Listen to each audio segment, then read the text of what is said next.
Welcome to your energy update with the angels. I'm Devon Duerr, angel intuitive and spiritual teacher. The overall energy at the time you're hearing these messages is quite intense. We're being asked to really protect our energy and notice what things seem to be pulling us into a state of anxiousness or stress. Those things need to be limited, and we may need to spend even more time away from our regular routines and the regular people we surround ourselves with.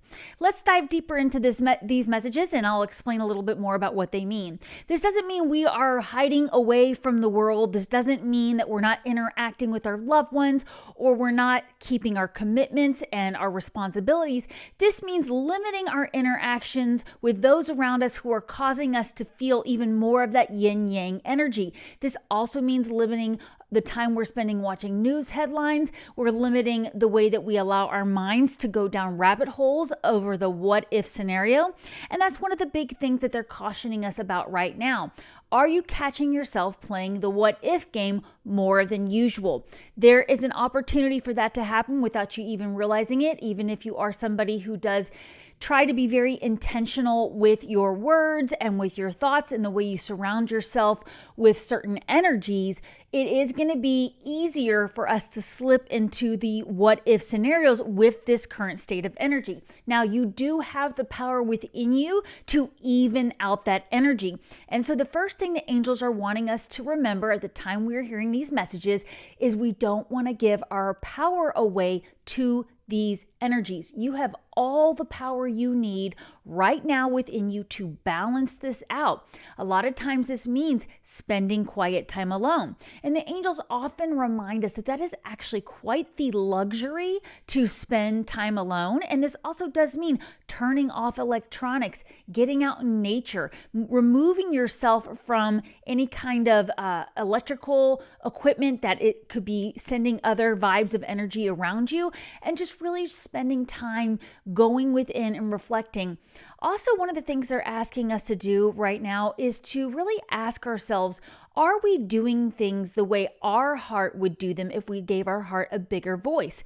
Sometimes we don't even realize we've gotten into the pattern of doing things the way our spouse does them or the way our parents did them. The example they're showing me is, let's say you grew up in a home that had a very country ranch look to it. Like ranch style, being out in nature, just rustic. But you've always been really drawn to a nautical look. And you realize that over the years, you've collected these rustic ranch-like looks for your home because that's what was familiar. That's what felt like home to you growing up. That's what maybe your mother preferred or your father preferred. And yet now you don't even know how you get to bring in this energy that makes you feel higher, this nautical energy maybe for you.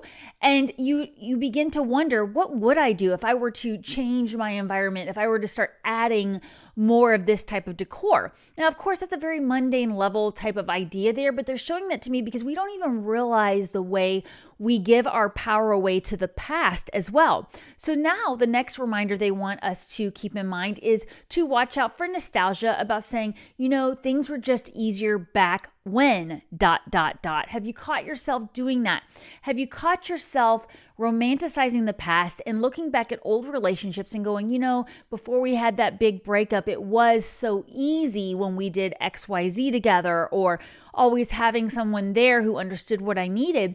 But was there possibly a chance that you were giving your power away to that relationship? And the reason we're being asked to do that right now is because that's a big part of this energy that they're wanting us to really be aware of, where we can have our emotions kind of jerked around. Like they're showing me like jerking a chain where it's just this jerking emotion, and you're sitting there going, I was sitting here just fine, and then all of a sudden I heard this person comment on that, and now I feel in a lot of turmoil. And this is where they want you to have that space and time available in your day every day to get away from that energy and ask yourself, if I were to handle this issue all on my own without the way that I've been taught to do it in the past, what would I do? The other thing they're showing me is to start asking yourself more about your favorites. One of the things that we don't even realize we're conditioned by society to do is to not have favorites. But it can actually be very beneficial for you to have an idea of what is your heart's favorite flavor of ice cream? What is your heart's favorite place to vacation? And it doesn't mean you have to stick to that always. You might change your mind 2 weeks, 6 weeks, 3 years down the road, and you're allowed to do that because you have the power. But having that idea of the things that are your favorite helps you understand when you are entering into an energy that is not in your highest interest, you will feel it sooner. So another example they're showing me is maybe you're somebody who prefers to drink a certain type of bottled water. Maybe you prefer sparkling over still. But there's so many different types of sparkling water out there, and you always drink this one brand, and all of a sudden your friend offers you a different brand, and you realize, you know what? I haven't tried this brand before. I want to try it. You try it, and you go, you know what? I still like my old brand, but this makes me want to go try a third brand that I haven't tried before. So it kind of opens you up to the idea. It's like, I don't like this one, but is there something better out there? Is there something new I haven't tried? Because that's another thing we're being really asked to keep in mind as you're hearing these messages is what is something new that you could try right now in your environment? This is really as simple as maybe you've never tried getting up a little bit earlier in the mornings and doing some journaling. Maybe you've never tried going to bed a little early at night and spending extra time in meditation or doing some yoga practice to relax your body. What is something new that you've never tried? Because that's going to really help you as well with this energy they're showing me that makes you feel like you're being pulled over here and then you're being asked to run over there. And these things that you're doing that are new for you is going to help you shift your vibration more into alignment with what your heart wants, especially when you know you have that list of favorites. So one of my favorite things to do is to go for a walk. And I usually use this as part of my daily exercise routine, but I genuinely look forward to it. And a lot of times I'll put on my favorite podcast. I'm not always doing it without electronics, so I don't want you to think that you have to always do it without any of your normal tools around you. I do often like to put on high vibrational music when I'm walking, or I'll just put on an intellectual podcast that gets me thinking outside the box. But that is something I genuinely look forward to. And I found that if I try to cram it in between appointments, I don't love it as much. And I feel stressed, and even a little bit of resentment will sometimes build up that I didn't get to enjoy my walk the way I wanted to. So now I have learned to change my schedule up a little bit to make sure that when I am having that time to go for a walk, it's in a way that I can enjoy it, even if that means shortening my walk so it's more leisurely. So that's why we're being asked to really create new habits, new routines, and try new things. Another big part of the energy coming through for you right now is to look to see where are some places you could travel that you've never considered traveling. And this can be a very short trip. This could be across town. This could be a new park. So it doesn't mean you have to have a lot of resources available to you. But right away, what was the first thing that came to mind for you of a location you can travel that maybe in the past it never really occurred to you to travel there, but it came to mind now? There's a reason for that. And so I encourage you to spend some time after you watch this video to go online and look at pictures of that location, find out what it would take for you to get there, and maybe even go ahead and mark some time in your calendar to travel there. You know, maybe it's only an hour away, and you can plan to go with a friend or a spouse in the next week or two to that location. Then after you make that decision that you want to go there, I want you to sit with that energy and visualize, what if everything is just so much better than I'm even imagining right now? That's where we can use the what if game to actually trip our mind away from the scary rabbit hole stuff and go into the future where everything is the way we want and in alignment with our heart's favorites. So again, they're wanting me to remind you here that it would be great to have that list of favorites. You can keep it on your phone. Of course, I'm always going to encourage you to have your journal there. But what are some favorite things that come to mind for you? I'm being shown an image of that movie Runaway Bride. Did you ever see that movie with Julia Roberts, where she didn't even know what her favorite type of eggs were because she had always eaten whatever her boyfriend or fiance cooked for eggs, or whatever he ordered, she just had said, oh, well, I'll have that. And later when she's going through this self-discovery phase, she starts eating every kind of egg out there, fried, scrambled, over easy, until she figures out what is her favorite.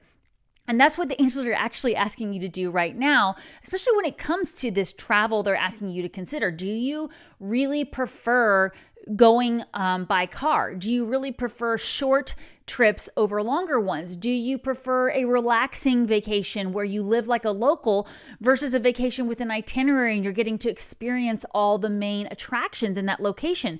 Whatever that is for you, it is worth writing that down right now and having that, even if you know it's going to be a while before you're going to be able to take this trip, maybe because of work or family commitments. That's okay. It's really important to start thinking about it now, because that's where we get to activate the law of attraction, which I know you're here because you're highly intuitive, and so you've probably heard of the law of attraction. But one of the things that often gets missed that the angels are wanting me to bring up with the law of attraction is it is a vibration. So you have to feel what it's like to have that abundance available to you right now. And that's where we as humans, our mind trips us up. And it's like, how do I know what it feels like to go on that luxury vacation if I've never been on one? And this is where we get to use the power of our imagination. We do get to use the visual powers of YouTube and watching travel vlogs and meditation. And there is something to the fact that when we were kids, we used to pretend to do a lot of things that we had never done before because we were kids. But we would, for my friends and I, we would pretend to be a mom of kids. I remember I always loved pretending to be a teacher. I had my chalkboard and my worksheet, and I would pretend like I was up in front of the classroom, and it would feel good to share information. And I remembered that feeling, and it's a feeling I feel when I do the work I'm doing right now, teaching people to use their own intuitive abilities, teaching people to deepen their connection with the angels. Which, just a quick reminder, I do have my custom journal, Book of Evidence, Proof Your Angels Are With You, available for sale on Amazon. That comes with a 4-part webinar that teaches you how to tap into your intuitive abilities and deepen your connection with the angels, which is a question I get often. I get a lot of questions about, I feel like my angels are with me, but how do I take this connection to a deeper level, and how do I trust myself? And that's where I'm going to remind you, it's because you have to build it like a muscle. You have to practice, and you have to write down your experiences, and you have to review it, because I always say, and you've heard me say, hindsight is one of the most powerful tools for deepening your trust and your connection with the angels. In fact, they're asking me to give you a pocket affirmation right now. If you'd like to go ahead and put this in the comments below. I am highly connected to my angels. I am highly connected to my angels. So then we're affirming that connection is always there. Your angels are always with you. Your spiritual team is always with you. Your spiritual team is your passed away loved ones. It's your spirit guides. It's your spirit animals. It's your higher self. It's any being that we have called into our energy to help us with our life purpose. And I do want to also remind you too that when it comes to law of attraction, this does also work with your spiritual team. And I have found that I can call in spiritual team members for certain parts of my life where I need help. For example, when I was first starting to learn about marketing, which I still have so much to learn about marketing, but I remember I started asking my guides to help me find the right people for marketing, and all of a sudden people just started showing up. I even had people volunteering ideas and help with things like that. And that's because I started really visualizing what if marketing was easy? What if that was something I didn't have to think about? And then that vibration right there allowed me to bring the people in that made it easier for me. So that's where, again, the what if game that they were cautioning us about at the beginning of this video we can flip the script on that and use it to our advantage. So I have a trip coming up with my family, and I really am hoping for wonderful weather. And I catch myself going, oh, what if, it rains the whole day? Or what if it ends up being really cold and we have the wrong clothing? And then I catch myself and I go, what if everything is in divine flow? What if no matter what the weather is, we have the best time we've ever had so far? What if this is our best vacation yet? And that's where I'm going to go, and then I'm going to affirm it. So that's just a little tool to get you out of that mindset, but I do think there is something to flipping the script with that. And then we want to go ahead and affirm that we are in connection, that we are attracting the best vacation, the best partners, the best spiritual team that could work with us in the best way. Now, of course, your spiritual team is always the best. It's your spiritual team that you connect with and your higher self and on a soul level. But again, remembering that guidance to check in with your heart. What does your heart really want? What are your heart's favorites? Start with something as little as, what is your favorite drink to have as soon as you wake up in the morning? And is there a way that you can spend time doing something else that's your favorite with that drink? So maybe it is that favorite drink of sparkling water, and you also love to maybe get out your angel cards and start getting to know your angel deck more. Or you love your crystals, so you spend more time sitting with your crystals out on your porch. Whatever that is for you, have that in mind and see where you can bring more of your favorites in. This is what's going to ultimately really help us with that overall energy they mentioned at the beginning, where it might feel like we're being pulled into these extreme energies. People are calling us up, saying things to us. Headlines are all over the place, claiming things. And we have to be able to go back to our favorites and ask our heart, what does our heart really want out of this situation, especially as new opportunities come in. So please stay tuned to the next video where we're going to be talking about more opportunities when it comes out next. The angels are talking about so many amazing things coming in for you. And so I would like for you to go ahead and affirm one more time in the comment section below, I am in divine flow. That's my favorite one that we always do all the time. I am in divine flow. And if you haven't already, just a quick reminder to hit the like button, hit the subscribe button, and thank you to my subscribers. I really appreciate that you're here. But yes, you are in divine flow. You do have your spiritual team with you. So make sure you grab that journal and write down anything that resonated with you from this, and stay tuned for more opportunities coming in for you. Thank you for being here. And remember, take time every day to connect with the angels.